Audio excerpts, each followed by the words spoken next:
What's happening, financial coaches? It's Pete here. I want to talk to you today about basically citing information that you find in other places. Now, if you go back to your college years, you probably had to do citations in a certain way. I used to have to do them with footnotes, and then you put the publication and the date, and often sometimes the page or the line, and it was a lot different back in the day. But because a lot of people write online, sometimes the piece of information is in a video form, sometimes it's a white paper or PDF, sometimes it's a blog post, article, whatever it might be.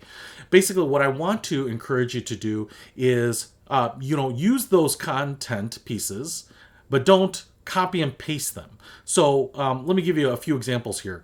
So a friend of mine was actually on a podcast. She was a guest on a podcast, and she was asking me, well, how can I download that podcast from the source and then put it onto my website? And I said, well, what you want to do is usually they will provide some code, or you can look it up on how to take that link to that podcast and put it on your website.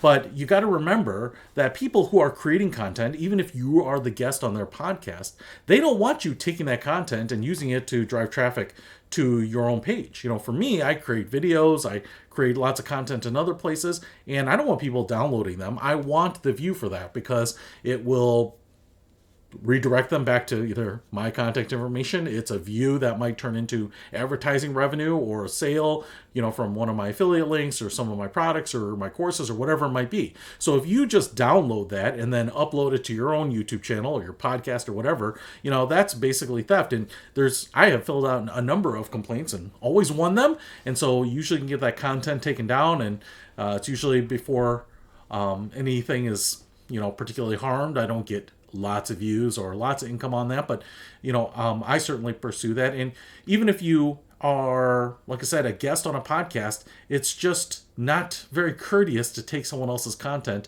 and repurpose it as your own.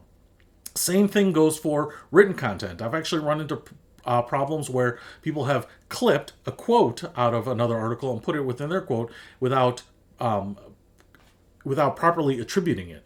And what there's a lot of software. So I'm not sure if you're familiar with them, but especially if you do a lot of writing, there are software services that you can subscribe to where you put in your articles, it inventories them, and then continually searches the web for any infringements, whether it's a piece of it, a snippet, a clip, or the whole article. And so that's how it protects your content. You might say, well, I'm just a small little blog on the middle of nowhere, and so no one will know if I copy and paste. It might be true, but people aren't Googling this and searching around for it. There are automated services that continue to find it. And it's not necessarily something that might find you on day one. It might take weeks or months before the little bot searches you out. But if you get flagged on that, you may get a cease and desist. You may get legal action. And when I've been involved in these, usually it's a letter sent to someone. They have to take it down in a certain amount of time.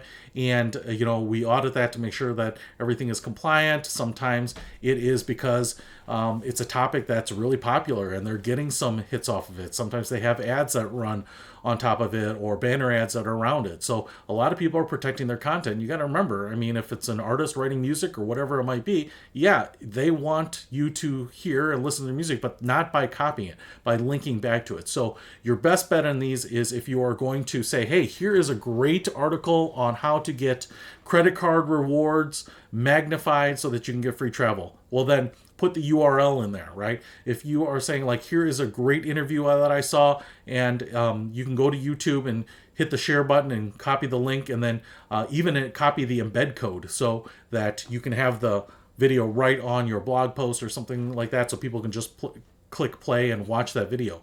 But don't take and copy and create another instance, another copy of this, and use it yourself, because that really is theft and it can get you in a lot of trouble. So I certainly like referring to and saying, hey, here's a PDF that explains this experiment in detail, and not downloading and putting it in my own Google Drive. I will just link back to the original one, and that gives everyone the proper credit for it. It keeps you out of trouble if they revise it. Maybe they edit the video or they edit the PDF and things like that, and you don't have some old copy of it as well.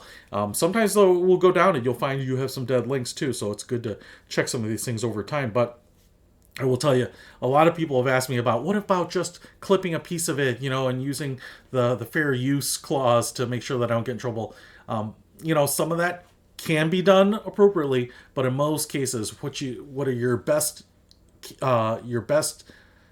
choice is to do is just to cite, embed, link back to the original source on that. So that's my suggestion. If you are finding a lot of resources that you're often referring back to in your content, just link back to them. Just link back. That's it. I'll see you later.